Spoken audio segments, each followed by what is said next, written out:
Programang ito ay rated SPG. Striktong patnubay at gabay ng magulang ang kailangan. Maaaring may masiselang tema, lengguwahe, karahasan, sexual, horror o droga na hindi angkop sa mga bata.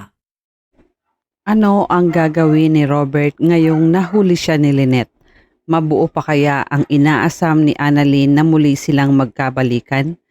Mga kaganapan at dapat nating abagan sa abot kamay na pangarap. Magandang araw at welcome to my channel. Please don't forget to like, comment and click the bell button para lagi kayong updated sa aking mga videos. Samantala, si Robert na ang bagong CEO ng Apex. Hindi nagawang makuha ni Morgana ang posisyon na inaasam niya sa Apex dahil tinalo siya ni Robert ng isang boto. Ang buong akala ni Morgana ay tatalunin niya si Robert dahil sa isang board member na kaibigan ng Mama Chantal niya. Kampante si Morgana na sa kanya nito ibibigay ang boto niya dahil matalik itong kaibigan ng Mama Chantal niya. Nagsabi ang board member na boboto siya para sa kapakanan ng Apex at kung ano ang tama. Kaya ang iboboto ko ay si Dr. RJ Tanyag. Nagulat si Morgana at galit na napatayo ito. Pasigaw na sinabihan niya ang isang board member na ako dapat ang ibinoto mo. Ngunit hindi naman sumang-ayon ang board member sa gusto ni Morgana at sinabihan niya ito na wala akong tiwala sa iyo. Si Doc RJ Tanyag ang karapat-dapat na maging CEO ng Apex. Dahilan para ikagalit at hindi matanggap ni Morgana ang pagkatalo niya. Sinabihan siya ni RJ na tanggapin mo na lang natalo ka na. Natalo ka dahil din sa kasalanan mo at huwag mong isisi sa ibang tao. Walang nagawa si Morgana nang i-announce na si RJ bilang bagong CEO ng Apex. Galit na lumabas ng conference room si Morgana, habang si Robert kinamayan at pinalakpakan ng mga board member bilang bagong CEO ng Apex. At balitang-balita na din ito sa buong Apex ang pagkapanalo ni Robert na ikinatuwa ng lahat pati na ang ate Giselle niya. Kinabukasan, agad nagpunta si Claire sa Apex para malaman ang resulta ng MRI na ginawa sa kanya at ipinaliwanag ni Annalyn ang naging resulta ng MRI ni Claire na kailangan nilang gamutin ito agad sa lalong madaling panahon para mapigilan nila ito bago pa lumala ang pagdurugo sa utak niya. At kalmado lang si Annalyn na nagpapaliwanag kay Claire. Habang si Zoe dahil sa gustong magpasikat, iba ang naging rekomendasyon niya kay Claire. Gusto ni Zoe na agarang operasyon ang gawin sa kanya para matanggal ang pagdurugo sa utak niya dahil kung patatagalin niya pa ito ay mas mataas ang tsansa na mamaga ang utak niya at pwedeng maging dahilan ng stroke.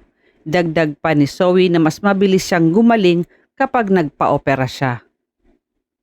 Hindi naman sumang-ayon si Annalyn sa gustong mangyari ni Zoe dahil hanggat maaari, pwede nilang i-maximize muna ang medical management. Pero hindi nakikinig si Zoe kay Annalyn.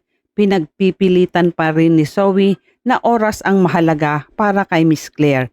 Dahil sa ayaw magpatalo ni Zoe, tinanong niya si Claire kung kanino siya magtitiwala, kay Dr. Santos o sa kanya. Nagsabi naman si Annalyn na kung ano ang magiging option niya, yun ang gagawin nila. Ipinagpasalamat naman ni Claire ang mga naging recommendation na ibinigay ni Annalyn at Zoe. Pero kay Dr. RJ lang ang pinagkakatiwalaan niya sa kanyang buhay dahil kung ano ang sasabihin nito, yun ang susundin niya. Naintindihan ni Annalyn ang gustong mangyari ni Claire dahil kung ano ang mas makakabuti, yun din ang susundin nila. Nagyabang naman si Zoe kay Claire dahil mag-ama sila ni Robert, sinisigurado niya na parehas sila ng magiging rekomendasyon sa kanya. Dahilan para magtanong si Claire kay Zoe kung may dinidate bang iba ang daddy niya.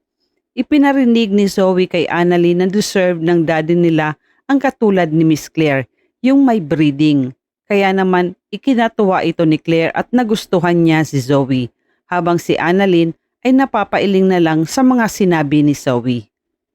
Samantala sa bahay nila Morgana nabasa ni Olga ang hot news sa Apex sa ER dahil nag-post Sila Nurse Ivan at Nurse Karen sa nakita nilang babae na kausap ni Doc RJ at naging usap-usapan sa Apex ang tungkol kay Claire na naging kasintahan ni Doc RJ na taga Cebu. Nagtaka si Morgana kaya tinanong niya si Olga kung sinong babae ang tinutukoy niya. Sinabi ni Olga na madam, nandito ang ex-girlfriend ni Doc RJ na taga Cebu at Claire Bermudez ang pangalan niya. Biglang napatayo si Morgana nang marinig niya ang sinabing pangalan ni Olga. Kilala ni Morgana si Claire Bermudez dahil isa ito sa mga karibal niya kay Robert noon. Napatanong si Morgana sa sarili niya kung bakit biglang sumulpot si Claire at kung ano ang dahilan bakit nandito siya sa Apex. Dahil sa hindi mapakali si Morgana, pinuntahan niya si Zoe para tanungin kung totoong nandito nga si Claire Bermudez. Nagulat si Zoe nang makita niya ang tita Morgana niya at nagtanong kung ano ang ginagawa niya sa Apex. Nagtanong si Morgana kay Zoe kung nakausap niya na ang ex ng Daddy Robert niya dahil nalaman niya na nasa Apex ito at kung ano ang ginagawa niya dito.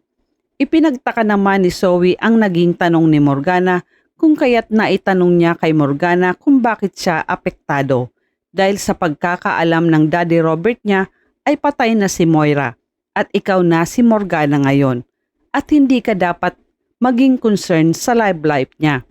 Alalahanin mo, hindi ka dapat nagsiselos doon sa ex niya dahil hindi ikaw si Moira. Wala naman nagawa si Morgana dahil totoo ang sinabi ni Zoe sa kanya.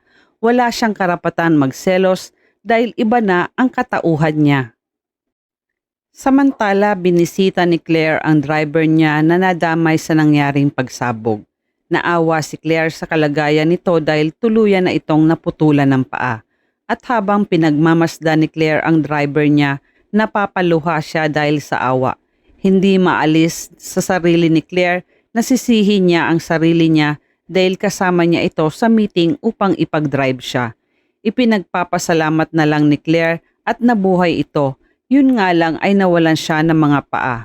Maya-maya biglang dumating si Robert at nakita niya si Claire. Kinamusta niya ito at tinanong kung kamusta na yung driver niya. Ikinalungkot naman ni Claire ang sinapit ng driver niya dahil 10 taon ang pinagsamahan nila simula na maging driver nila si Mang Pablo. Dagdag pa ni Claire na naging bahagi na siya ng pamilya nila. Samantala, dahil sa nalaman ni Lynette na nasa Apex ang girlfriend ni Robert, naisip niyang dalhan ito ng pagkain dahil napag-alaman niya na nadamay ang driver nito sa nangyaring pagsabog. Walang alam si Lynette sa maaaring datnan niya sa dating magkasintahan na si Claire at Robert. Masayang nagpunta si Lynette sa kwarto ng driver ni Claire para dalhan niya ito ng pagkain. Ngunit laking gulat ni Lynette nang pagbukas niya ng pinto. Nahuli niya si RJ na hinahalikan nito ang mga kamay ni Claire. Biglang nabitawan ni Lynette ang daladala niyang pagkain dahil sa nakita niya. Ganon din si Robert. Ikinagulat niya din nang makita niya si Lynette sa pintuan. Agad na humingi ng paumanhin si Lynette sa dalawa dahil sa nangyari. Kaya dali-dali itong umalis. Habang si RJ naman ay nagpaalam muna kay Claire para sundan si Lynette. Ipinagtaka naman ito ni Claire at naisip niya na baka siya yung sinasabi ni Zoe na umaaligid kay Doc RJ na hindi masyadong maganda ngunit maputi lang. Ano ang gagawin ni Robert ngayong huling-huli siya ni Lynette? Papaano niya ipapaliwanag ito kay Lynette? Magkabalikan pa kaya sila? At yan ang ating pakaabangan dito lang sa Abot Kamay na Pangarap. Huwag bibitiw at huwag kalimutan mag-subscribe. Maraming salamat po and God bless.